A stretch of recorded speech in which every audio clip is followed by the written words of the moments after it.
বাচ্চার যদি কিছু একটা বোঝা না যায় পরের মাসে আমাকে আলট্রাসাউন্ড বিয়ে করেছে। এত মহিলাটা স্ক্রিনশটে আমি দিয়েছি, সেই মহিলা আবার ছেলে নিয়ে আসে বাড়িটা, সংসার পাততে কোনো রকমভাবে চায় না। তো জানো বন্ধুরা, হাতের উপর খেলে কতটা না কষ্ট করে সংসারটা চালাতে হয় সেটা একমাত্র তারাই বুঝে যারা মধ্যবিত্ত পরিবারের ফ্যামিলি হয়ে থাকে। অনেক কষ্ট করে সংসারটাকে গোছানো হয়, অনেক কষ্ট করে সংসারটাকে চালানো হয়। তো এই যে সোনার জিনিসগুলো দেখলে সেই জিনিসগুলো আমি বন্ধক দিব, কারণ আমাদের কিছু টাকার প্রয়োজন পড়েছে। যেহেতু বুঝতে পারছো আমরা ভাড়া থাকি, সেক্ষেত্রে একটু টাকার সংকীর্ণ হচ্ছে। তো কোনো ঘরে কিছু বিক্রি করার মতন উপায় আমি পাচ্ছি না। তো সেই কারণে আমার জিনিসগুলোই আমি বন্ধক দিয়ে টাকাটা নিয়ে আসব। তো ওইখানে আমি সকাল সকাল আমাদের খাওয়া দাওয়া হয়ে গেছে। হওয়ার পরে কাপড় এই এক সপ্তাহ ছিল, এই মানে এক সপ্তাহের ভিডিও এটা, কিন্তু কাপড়গুলো ভাঁজ করে এখন আমরা যাব ওই সোনার জিনিস বন্ধক দিতে, আর ওইদিকে আমি ডাক্তারটা দেখিয়ে নিয়ে আসব। তো এইখানে আমি ব্লাড টেস্ট করলাম। তো ব্লাডটা যেহেতু ওরা সাথে সাথে দেবে না, মানে সময় নেবে, তো আমি সেই কাজগুলো আগে কমপ্লিট করে ওইদিকে ডাক্তার দেখে চলে আসব। তো এইখানে আমার শরীরটা এক সপ্তাহ থেকে মানে ভীষণ খারাপ যাচ্ছে, কি বলবো তোমাদেরকে, মানে কথা বলার কোনো রকম বল পাচ্ছিলাম না, মানে এতটাই খারাপ লাগতেছিল। তো সেই কারণে আমি আমার মতো করে ভাবছিলাম যে না, আমার ডাক্তারটা দেখাইতেই লাগবে, যেহেতু ডাক্তার দেখালে মনে করি শরীরের কিছু একটা বুঝতে পারবে ডাক্তারই। তো সেই কারণে আমরা চলে গেলাম।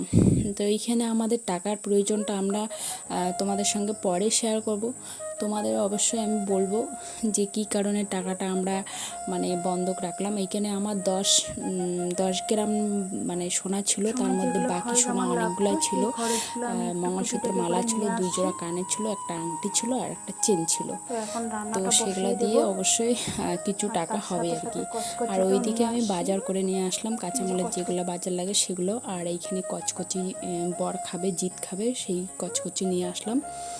আর ঘরে একটু দই ছিল, তো মুখে একটু প্যাক লাগিয়ে নিলাম, মানে মুখের স্টিমটা তো একদম গেছে, সেই কারণে দিয়ে আমি রান্নাটা ওইদিকে বসিয়ে দিচ্ছি। রান্নার শেষের দিকে এইখানে আমি করলা ভাজি আর হচ্ছে এই যে খারকুলের ডেরা, মানে যাকে বলে আর কি ডাটা, এটা করলাম। তো বন্ধুরা, তোমাদের সঙ্গে একটা কথা আমি শেয়ার করতে চাচ্ছি। তো কি বলো তো, মানে এখন তো সন্ধ্যা হয়ে গেছে, প্রায় সন্ধ্যাবাতি দিয়ে চাটা খেয়ে একটু রেস্ট নিচ্ছি আর কি। শরীরটা দুদিন থেকে বেশি ভালো না, মানে মানে কেমন যেন একটা হয়ে গেছি। আর ডাক্তারের রিপোর্টে আমি ডাক্তারের মানে টেস্ট করাইছি, ব্লাড টেস্টে, কিন্তু ব্লাডটা বাড়েনি, সেটা ঠিক আছে। কিন্তু আর একটা খারাপ বিষয় বলতে আমার ওয়েটটা বাড়তেছে না। ওই 1 মাস থাকতে 52 কেজি দেখেছিলাম, এখনও ওই 52 কেজি আছে। তো ডাক্তার বলছে যদি আবার মানে বাচ্চার যদি কিছু একটা বোঝা না যায় পরের মাসে আমাকে আলট্রাসাউন্ড আরও বাচ্চার জন্য করতে লাগবে। আর এই যে মুখে একদম এই সাইডে একদম এসে একটু মানে জ্বর গেছে, তো বুঝতে পারিনি, ওই জন্য মানে জ্বরসারি এটাকে বলি আমরা।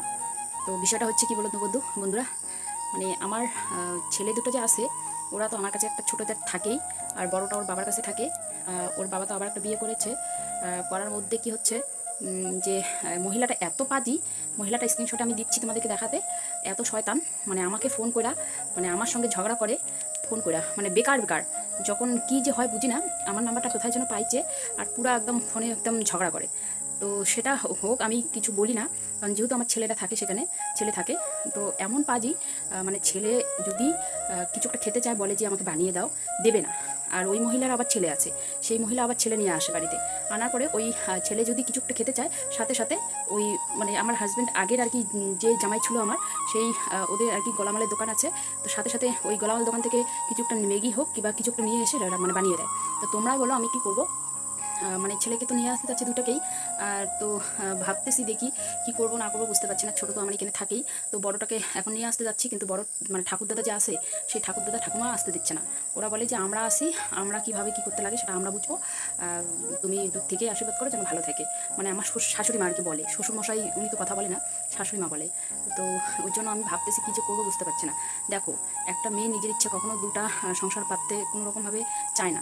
তো যেহেতু আমার লাইফে অনেক কিছু আমার এই ছিল, তার জন্য এখন আমি কাকে দুষবো? তো মানে বাচ্চা দুটোকে কষ্ট দিতে চাই না বলে আজকে নিজের কষ্টটাকে বেঁধে রেখে তাদেরকে আমি আমার কাছে রাখতে চাচ্ছি। কিন্তু বিষয়টা এটাই, ওর ঠাকুমা ঠাকুরদাদা থাকতে পারবে না ওকে ছাড়া। তো ওই জন্য কী যে করি। আর ওর বাবা যে আছে, ওর বাবা একটা ওর মানে মহিলাটা গোলাম হয়ে গেছে, মানে কিছু বলে না, যদি দোষ করে ভাতের থালা নাকি এরকম করে মানে ঢিল মাইরা মেঝেতে দেয়, দিয়া বলে না যে তুই শুভজিৎ কিংবা সুরজিৎ তোরা খা। মানে আমার ছোটো ছেলের নাম সুজয়, সুরজিৎ ভালো নাম, আর বড় ছেলের নাম শুভজিৎ। বলে না খা, মানে দিয়েই একদম মহিলাটা মোবাইল নিয়ে বসে। এত সৎ মা কি এত অত্যাচার করে, কারণ বুঝতে পারি না আমি, এতটা মানে খারাপ মহিলা আছে আবার, মানে একটুকু মায়া দেয় নাই। আমার ছেলেরা যথেষ্ট ভালো, কারণ কোনোদিনও এত যে বড় হয়ে গেছে কোনোদিনও খারাপ ভাষায় ওনাকে ডাকেও নাই, খারাপ ভাষা কিছু বলেও নাই। যতটুকু পারে ততটুকু শ্রদ্ধা করার চেষ্টা করে।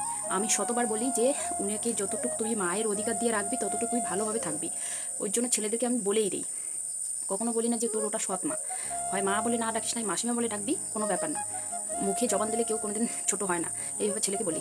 এত পাজি মহিলা কি বলবো বন্ধুরা, মানে খুব পাজি একদম। তো দেখি তোমরাও একটু কমেন্ট করো আমি কি করবো, ছেলেকে নিয়ে আসবো কি ছেলেকে নিয়ে আসবো না, বড় ছেলেকে। কিন্তু অনেকে অনেক রকম খারাপ কমেন্ট করো, তাদেরকে একটা কথাই বলতে চাই, তোমরা আমার লাইফের হিস্ট্রিটা জানো না, আর হঠাৎ করে হুটহাট করে মানে কে কীভাবে কমেন্টগুলো করো, মানে এসে অন্য আইডি দিয়া, আমি কিন্তু বুঝতে পারি। তো তোমাদেরকে আমি বলতেছি না, আমার ভিডিও যদি ভালো লাগে তাহলে অবশ্যই দেখো, আর যদি ভালো না লাগে তাহলে দেখো না, আর উল্টাপাল্টা কমেন্ট করো না, কারণ তোমাদেরকে জোরজবস্তি আমি করি না যে আমার ভিডিওটা তোমাকে দেখতেই লাগবে, আমার ভিউ না হোক, ঠিক আছে, তোমাদের তবু দেখতে লাগবে না। আর হুটহাট করে তোমাদের যদি ঘরে যদি এরকম মা বোন যদি বিপদ হয়ে থাকতো, তোমরা কি করতে?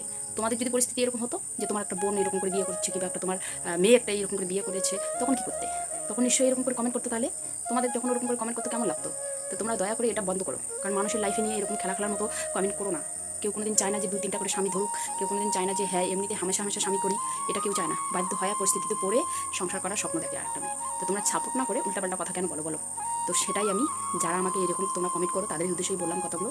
আর যারা যারা বুঝে মানসিকতা মন থাকে, তারা কিন্তু এই ধরনের কমেন্ট করে না। তারা সত্যি ভিডিওটা যদি দেখে কমেন্ট না করো, কিন্তু দেখেই চলে যাক, এটা কোনো আপত্তি নেই। আর যদিও কমেন্ট করতে পারো করো, কোনো অসুবিধা নেই, কিন্তু উল্টাপাল্টা কথা তোমরা বলো না। লাইফের কিছু একটা না জেনে হুটহাট করে দেখে চলে গেলে, বাস আরেকটা কমেন্ট খারাপ কমেন্ট করে চলে গেলে, তো দয়া করে এটা বন্ধ করো। তো ঠিক আছে বন্ধুরা, তোমরা সবাই সুস্থ থাকো, ভালো থাকো, তোমাদের সঙ্গে দেখা হচ্ছে আরও নতুন একটা ব্লগ নিয়ে। তো তোমরা সবাই সুস্থ থাকো, টাটা।